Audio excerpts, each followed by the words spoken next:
was an anthropologist named Ruth Benedict, and she was probably one of the best known proponents of cultural and ethical relativism.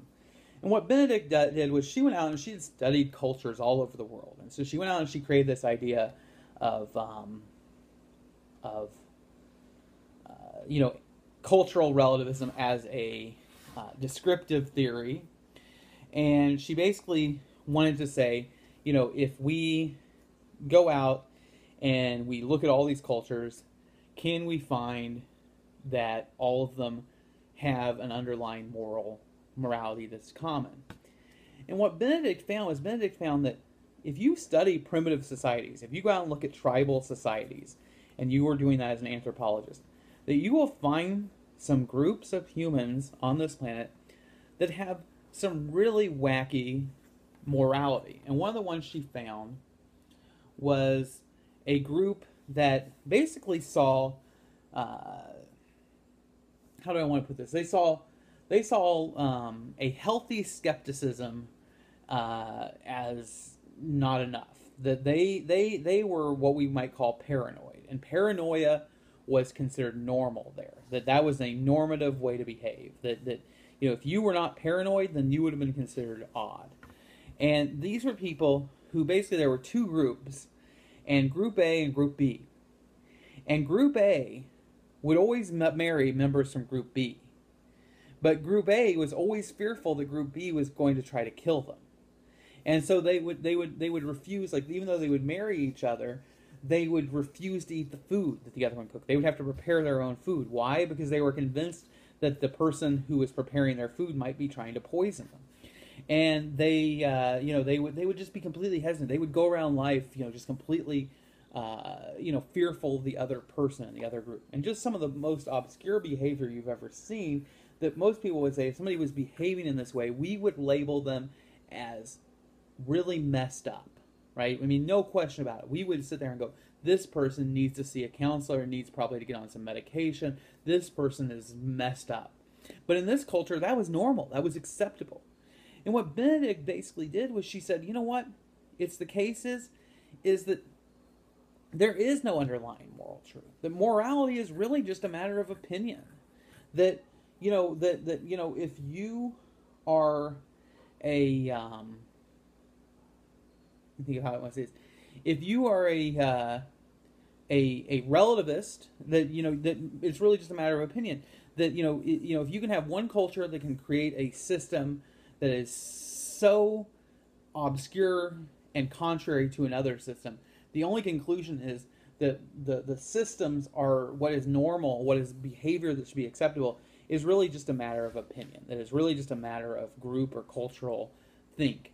And so what Benedict said was, if you look around, really, as you study societies, you see everyone forms their own morality, and you just kind of have to let each one form it. So she said, basically, morality is determined by each individual culture, and therefore we should accept that. Societies should determine their own morality. There should be no attempt to say, when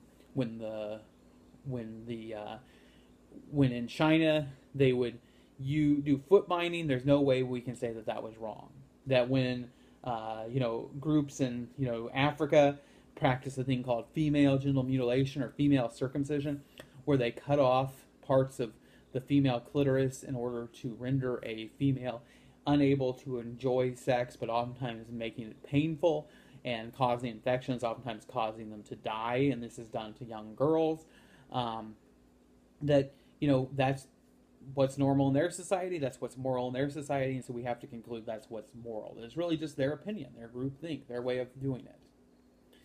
And so basically what she did is she said, you can look at this, you can see this from culture to culture, you can see the variety of opinions, and so we must simply come to the conclusion that ethics is dependent upon each individual culture or society. Now, as far as it goes, there are other defenses of relativism. Some of them are ones I've previously said, that there's sort of a reaction to other cultures having opinions that are imperialistic, where they're trying to come in and say, well, that's clearly wrong, or that's clearly not right. And so there's this sense that this is a more open-minded and more accepting of other views. In the end, what happens is that, ethics are seen as sort of just, each culture develops their own sense of ethics. And we can talk about the concept of acculturation before we get along too far. And the idea of acculturation is this idea that acculturation is where your ethics develop and change over time. And what happens is every one of us, if I were to take one of you who is really conservative, and I were to put you into a group of people who were extremely liberal, and that's all you hung out with 24 hours a day, okay? Or you were really liberal and all you got to hang out with was conservatives all day and they talk about their views. You worked with conservatives. You maybe, you socialized with them. Everybody you knew was conservative. Everybody you knew was liberal, vice versa. Whatever your political identity would be, you would be put in with the opposite group. That if we were to do that over a period of time, your views would moderate. You would become more conservative if you were liberal, and if you were conservative, you would become more liberal.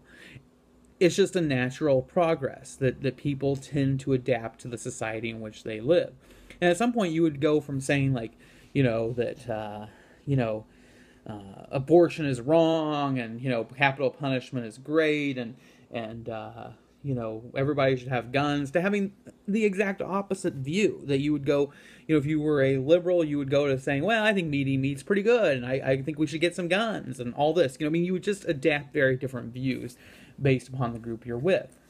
And it would take a while, but you would slowly adapt. And so acculturation is this idea that slowly you adapt to the group in which you're around.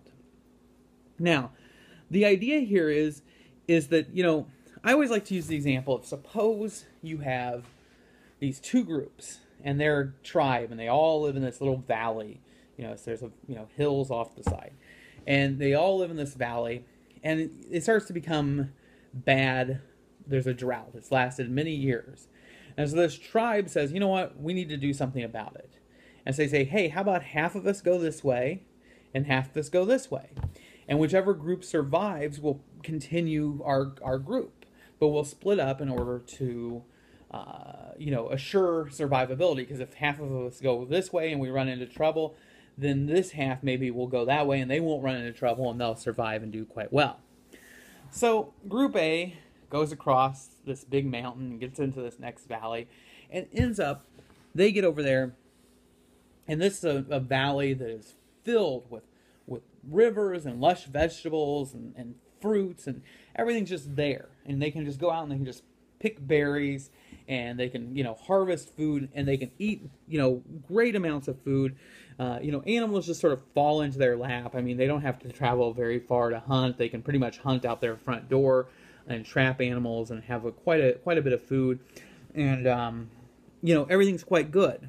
And so, that's sort of Group A. Group B goes this way, and they get over the side, and over there is not really a lot of vegetation, but there are a lot of large animals. And if they go out and they hunt for these animals and they kill them, then they can bring it back, and they can actually be very well fed, and they can do quite well. And so they're actually a very strong meat-eating, hunting society.